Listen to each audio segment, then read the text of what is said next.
Hello everyone, welcome back to our channel. Today let's try making an eggless custard cake. It's moist, flavorful and incredibly easy to make. So let's start with the recipe. Into a bowl add some flavorless oil, some yogurt,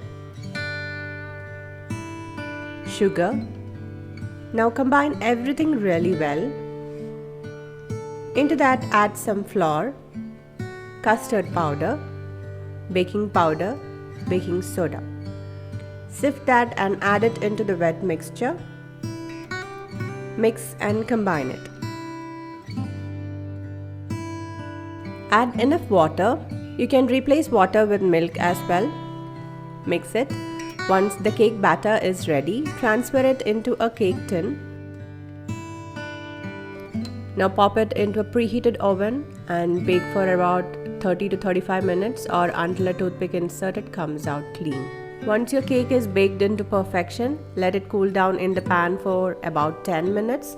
Then transfer it into a wire rack. Once it is cooled, the cake is ready to be served. Now let's slice into this delicious eggless custard powder cake. I hope you enjoyed this recipe. If you did, give it a thumbs up, subscribe to our channel and don't forget to hit the notification bell for more delicious recipes. Until next time, happy baking!